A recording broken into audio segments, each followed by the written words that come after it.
Today, chosen one, these are the words I hear the Spirit putting on my heart.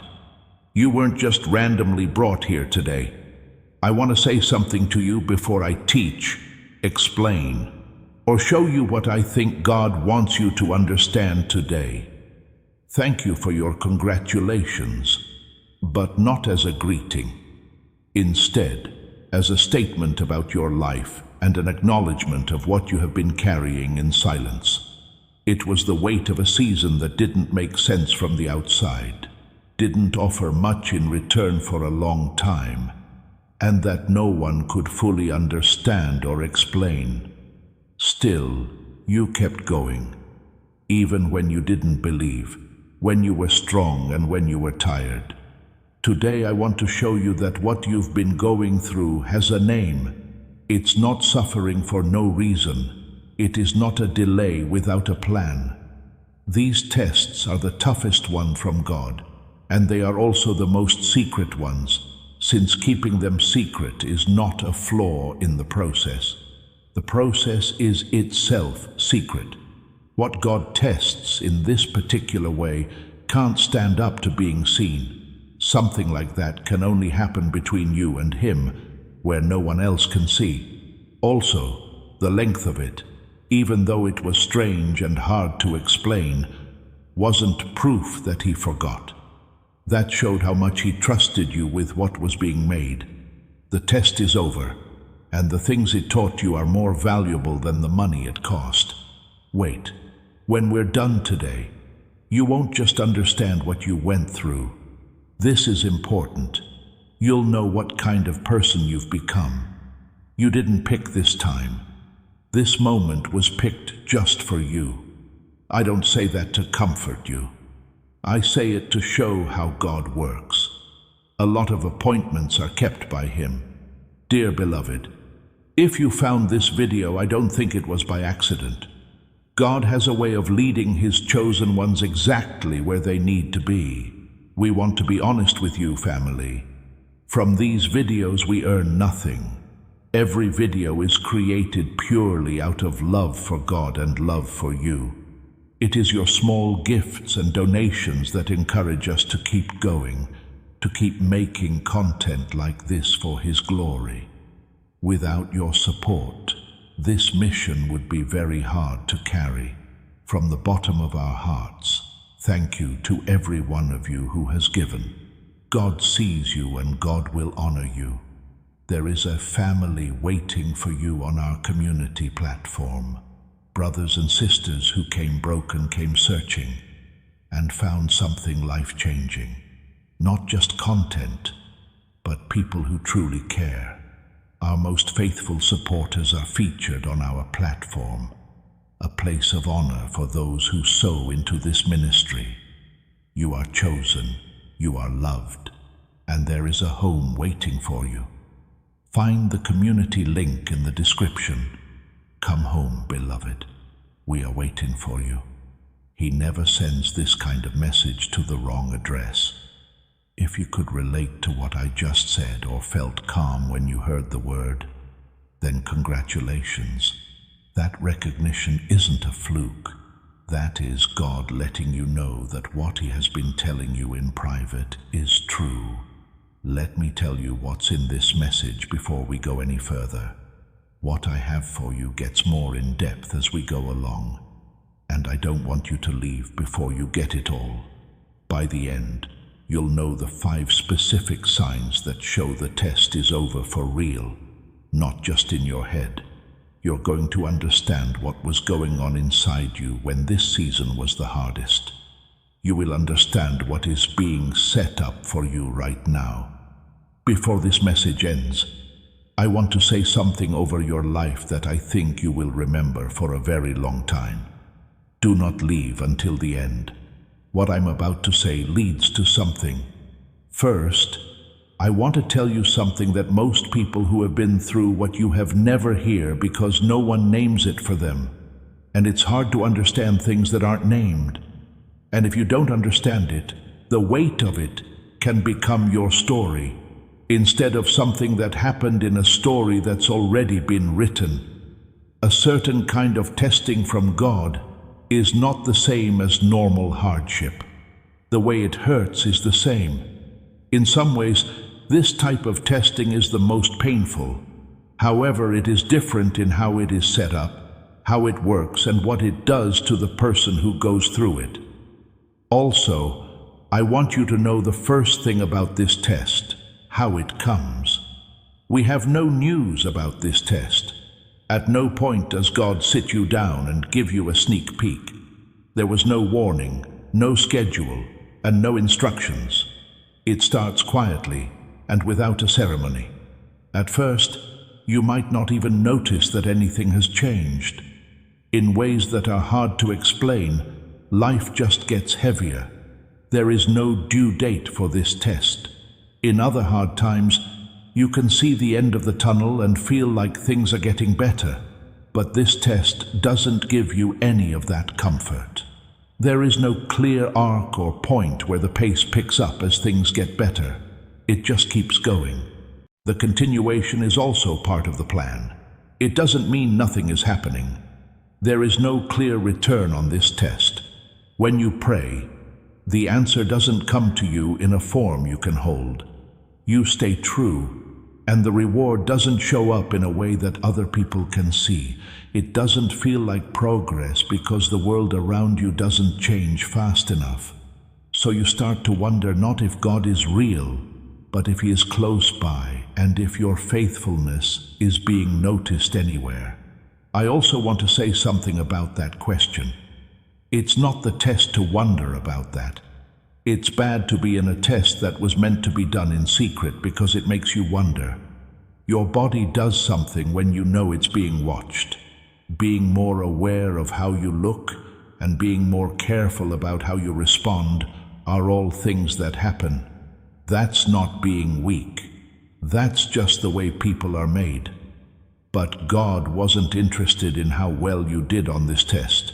He was after you, the real you, without any masks. The one that comes up at 3 a.m. when no one is around and nothing is working. The one that prays, even when it feels like talking to a wall during prayer.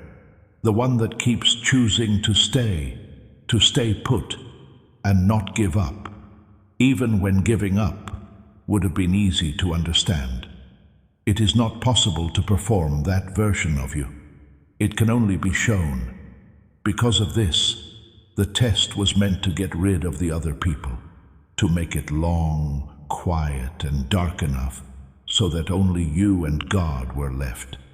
Think about Joseph's life. He was a young man with a gift, a vision, or a quality that was so clear that even people who didn't like it could see it. He had every reason to think his life was going somewhere important from the outside. After that, everything went badly. Sold by the people who were supposed to protect him, taken to another country as a slave, and put in jail on false charges. And there was nothing for what seemed like a very long time. Heaven has nothing to say about it. No progress can be seen, no time frame. There was only one man in a hole that kept getting deeper. He had no idea that he was being judged. The lie he told wasn't known to him as the start of something. That the prison was a training ground for something that needed people with the exact traits that the prison was developing. One day after another, he just lived it, staying true to what was in front of him even when it didn't make sense. Now listen to what I need you to hear. In the pit, the proof took place. The palace was just the place where it was said. When Joseph stood in front of Pharaoh, what was being said was not a new thing. It was something that had been made over years in secret, and without anyone seeing, in the exact kind of darkness that had been given to him. That's not very old history. That's your story. The same is true for David. Anointed in secret, without a crowd, a stage, or any warning about what was to come. Then there were years of being forgotten, years of being faithful in a field where no one important was looking. He trained in ways that didn't seem to have anything to do with where he was going with the gifts that would one day matter. People thought David was brave when he went out to fight Goliath. But what they were really seeing was the result of years of quiet preparation that no one saw and no record was kept of. The proof took place in the field. The platform was only where it could be seen. And I want to plant something in your mind right now about this pattern, about how God works, because we are going to come back to it. A Hebrew word from a very old book says exactly what God was doing in both of those stories, and it also says exactly what He has been doing in yours. I'm going to explain what that word means in a moment. Once you do, the time you have been through will seem very different. I need to say one more thing first, so hold on. This test isn't given to everyone. Not because I want to make you feel good about yourself in a cheap way. I'm telling you this because it's true, and because knowing it is important for what comes next. People who have a certain kind of calling are put through this test. Their job is so big that normal times of trouble aren't enough to get them ready for it. People who need to be shaped deeply at the level of their trust, their character, and their ability to stay true to themselves when under a lot of stress. Your assignment is not judged by how hard your test was. It's a way to measure your work. In the middle of the furnace, all I could feel was the heat. You were put in a furnace that you didn't choose. Now, though, I want to show you what the heat was really doing. Every day of that long, invisible season, something was going on below the surface that you couldn't measure or see. Things will start to make sense once you see it. Thanks for coming back. You are right where you should be, if this is the first time you've heard it today. In the last part of this message, we talked about the test, what it is and why it has to be done in secret, as well as how God used the same pattern with Joseph, David, and other people who were called to carry important things. You remember I told you there was an old Hebrew word in the text that said exactly what God has been doing. I'm going to give it to you now. Dear family, if this prayer has touched your heart today, I want to invite you to stand with us. Our community is built on faith, love, and the power of prayer together. You can support this mission through the link below. Every gift, big or small, keeps this light burning for thousands of brothers and sisters around the world. God bless every one of you who gives. See you in our community. The link is waiting for you. It's called Bakan. It is in verse 10 of Psalm 66. The text also says, "For you, God, tested us. You made us shine like silver." This word, which means tested, is called Bakan. And most people think of an exam when they hear the word tested. They think of a time when God checks to see if you pass or fail, where you either get good grades or you don't. That's not what Bakan means, though. In its original meaning, the word Bakan meant something very similar to what an assayer does to make sure that precious metals are real. Gold isn't put in fire to see if it can turn into gold. Gold is already gold. The assayer puts it in the fire to prove what it is, to separate the real from the fake, and to certify it so that everyone can see what was always true about it. That changes these things. If God was putting you through tests to see if you were good enough, then every doubt is proof that you are not good enough. Every day that you're tired is a mark on your record. Every empty prayer, every time you fought to believe, and every time you asked why turns into a failure point. But your story would be very different if God was testing you like an assayer tests metal to make sure of what was already in you. When he looked, he saw faithfulness that showed up at 3 a.m. when no one was around and no one would ever know. He found the prayers that didn't feel real, but were said anyway. Not because they were hollow, but because you chose to. He found the choice to stay in a season when there were many reasons to leave. He wasn't looking to see if you were being honest.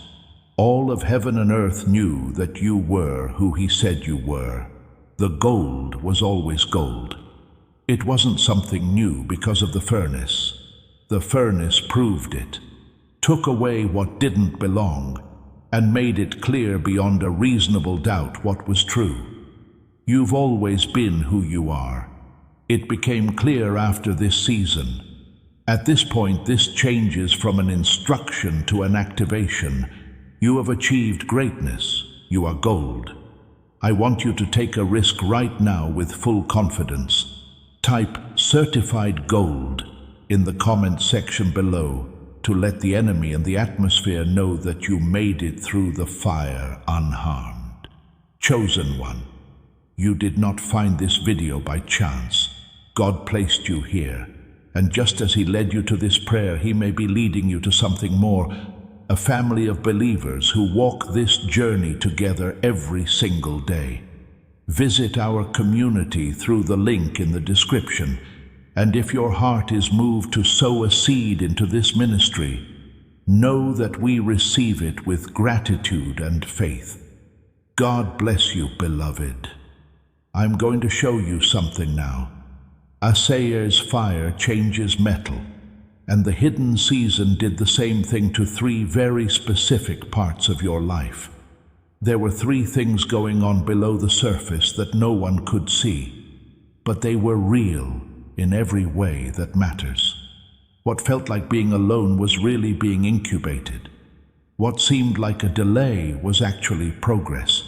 What seemed like confusion was really just calibration. What seemed like it was being forgotten was actually getting better.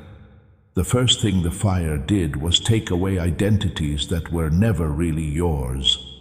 A lot of what you thought you knew about yourself before this season wasn't based on facts. Identities that you were given because of what other people thought of you. You took on roles because they were open, not because someone called you. You had a sense of who you were that was connected to what you could make, how you looked, and whether or not the people around you liked you. The season then slowly began to break those things down without your permission. It wasn't mean, it wasn't a mishap, it was exact, because everything that wasn't built to hold what's coming was being taken away. The version of you that always needed approval from other people would have broken under the weight of what God is about to give you. If you defined yourself by what you could see, you would have broken during the times of hidden productivity that are coming. You were safe from the fire. It got rid of things that were never meant to stay so that what's left is completely and clearly you. The second thing the fire did was build up a capacity that would not have been possible in less difficult conditions. Some traits can only appear when certain conditions are met. Durable trust, the kind that doesn't need proof to stay strong, doesn't grow during times of plenty. Comfortable places don't help you develop compassionate discernment, which is the skill of being able to see clearly when your emotions are high. Being loyal without being vocal means doing the right thing even when there is no reward, no praise, and no good reason to do so. It's not something that can be learned in a classroom or from a conversation. It's been built. It was built in you during the long, hidden season, during days that didn't seem like much from the outside. People who have been through this kind of training have something that can't be copied or faked, that they are stable, that they can handle problems without becoming unstable, and that the way they deal with stress is instantly recognizable to anyone who has been through something similar. You now carry that. It's inside you and won't leave. And finally, the third thing the fire did was clean up the relationships around you. I know this is a tough one to say, And I want to be careful because the relational losses of a hidden season are different from other losses. They come on top of everything else you're already dealing with, making it hard for your grief to go anywhere. Some people left. You thought some of your connections would last a long time, but they just broke up or were taken away in ways that hurt so much that you are still carrying them. I want to be honest about that. Every relationship that didn't last this season didn't last because it wasn't made for where you're going. Not because those people were bad, not because they failed you or because you failed them in the end. The new season, on the other hand, calls for a different kind of company. People who can see what God has been doing and aren't angry about it. People who can speak the language of someone who has grown up in silence.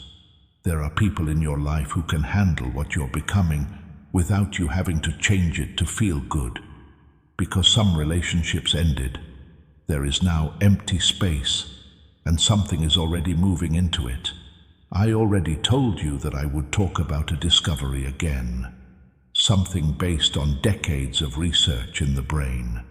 There is something that happens inside a certain type of person during a long period of spiritual growth that can't be seen. Scientists studying the gamma brainwave have found something directly related to what we are talking about today. The gamma brainwave frequency is linked to deep intuition, genius-level clarity, and what can only be described as a heightened state of spiritual receptivity. This effect is known as the decline effect, the process by which this frequency, which was naturally high in you as a child and helped you learn quickly, feel deeply, and move through life with an ease that you find hard to fully describe now, starts to slow down as the stress of modern life builds up. This is important because of this. Because your gamma was higher to begin with, people with a certain calling tend to feel this suppression more fully than most. The difference between the person you feel called to be and the person you feel you are right now is the measurable difference of a frequency that was never lost, just put to rest. What I want to tell you about was squished together by a neuroscientist named Dr. Robert Lake, who has worked in this field for over 30 years.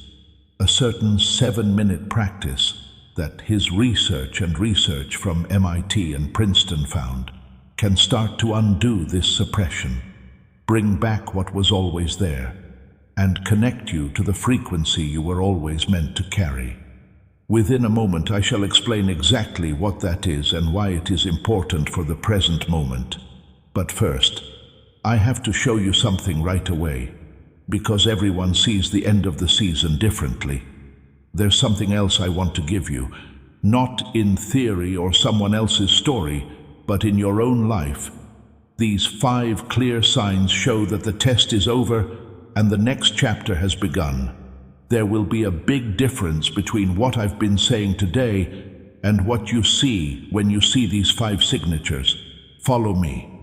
When I told you about the 5 signatures I would give you, I said that everything I had been saying today would make a difference. I really meant that. As a result, these are not vague markers. You can look at these things in your own life right now and understand them. Before you go, I want you to know there is a home waiting for you. A place where we pray together, grow together, and support one another every single day. Visit our website through the link below to join our prayer family. And if your heart leads you to sow a seed into this ministry, your support is what makes it possible for us to keep going. Thank you, and God bless you richly. When you sign the first page, you change what you want. Before the test was over, there were things you were rushing to get that made you feel almost desperate. You needed to see certain outcomes, goals and validations in order to feel like your life was moving forward. And something has changed in the last few weeks or months. Things that were important before don't seem as important now. You no longer need them. not because you gave up on them or stopped caring, but because something inside you changed and you no longer need them as much. The outcome no longer had to prove anything about your worth. And that change, that quiet letting go, is not giving up. That's a sign of someone who got security from something other than results. The second signature is on a quiet note that was sent without permission. It's not as loud now that people are anxiously watching signs, constantly checking situations, and thinking about whether things are getting better or worse. There is a stillness that doesn't make sense given what's going on outside of you. Being peaceful doesn't mean you're naive. If your situation hasn't changed much, but you feel more at ease than you did 6 months ago, there's proof there. When your peace doesn't match your situation, it's a clear sign that something has changed at a level that your situation hasn't caught up to yet. Have you recently felt a strange stillness in your heart, even though everything else is loud? I want you to tell me about it. My supernatural peace is here should be in the comments. This should show you how far God has already brought you. Dear beloved, if you found this video, I don't think it was by accident. God has a way of leading His chosen ones exactly where they need to be. We want to be honest with you, family. From these videos, we earn nothing. Every video is created purely out of love for God and love for you. It is your small gifts and donations that encourage us to keep going, to keep making content like this for His glory. Without your support, this mission would be very hard to carry. From the bottom of our hearts, thank you to every one of you who has given. God sees you and God will honor you. There is a family waiting for you on our community platform. Brothers and sisters who came broken, came searching, and found something life-changing. Not just content, but people who truly care. Our most faithful supporters are featured on our platform, a place of honor for those who sow into this ministry. You are chosen, you are loved, and there is a home waiting for you. Find the community link in the description. Come home, beloved. We are waiting for you. For the third signature, it's important that certain things are now clear. Not the whole roadmap, but certain things. A way you know you should be moving. Someone you know is right for you. You can now make a choice that you couldn't make before. It takes a while for things to become clear again, after a long season of fog. It comes back in pieces that are very clear, like light coming through a small hole that slowly gets bigger. If you can think of even one area of your life where things are no longer confusing you and are now completely clear, that is the third signature. That's the clearing that's left after the fire is out. You can dream again, which is the fourth sign. Imagining a good future felt almost dangerous for a long time during the test. You had to keep yourself safe from it because the weight of hoping and not seeing had become its own kind of danger. But recently, something has started to come back. Having the quiet ability to think about the future without getting scared, and to plan, not in a panic, but with the belief that there is something important to plan for. That feeling of hope coming back is not just a wish. When you come back online after being in survival mode for a long time, this is your ability. The fifth sign is that connections are starting to show up in different ways. People whose energy is different from the energy of the people you were with during the test. Talks that sound like they're going somewhere. 6 months ago, these chances didn't seem possible, but they are now showing up, not because you pushed them to. There are now the right people and opportunities, as if someone or something in the invisible world had been quietly moving the pieces around while you were in the fire. You are not lucky if you have seen even one of these coming. It's time for a new season. I have one more thing to say. This one is Greek. Paul wrote a letter called Romans. In the 5th chapter, he talks about something that most people skip over because they think they already know what it means. He says that pain makes you persistent, and persistence makes you strong, and strength in character makes you hopeful. In that passage, the word that means character is dokime. And dokime doesn't just mean character in the way that we use the word today, as if it only meant what kind of person you are. Dokime talks about character that has been tested and shown to be true. In the ancient world, the same word was used for money that had been checked out and said to be real. That means the following. The test didn't just leave you with a scar. It's a paper, a certification. The fire didn't change who you were. It just burned it away. It is the version that has been tested and found to be genuine. So there is no longer any doubt about it. People don't just make it through the test. You show that it was worth it. At this point, David's story is more than just a history lesson. Samuel anointed David, but there was no public ceremony, no news to the kingdom, and no change that could be seen in David's life. He went back to the field with the sheep and the long, quiet, normal days that were the same as the days before. He didn't know what was going to happen that day in that field. He wasn't sure that a throne was being made for him as he walked around.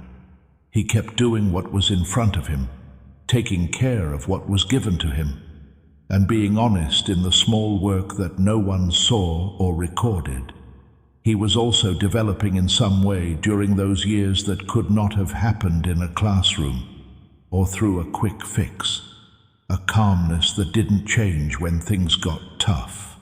A trust that went beyond understanding, and a sense of self that didn't need confirmation from other people to stay stable. When Goliath showed up, David didn't hesitate like people who have only grown up in good circumstances do. There was no courage in what he did.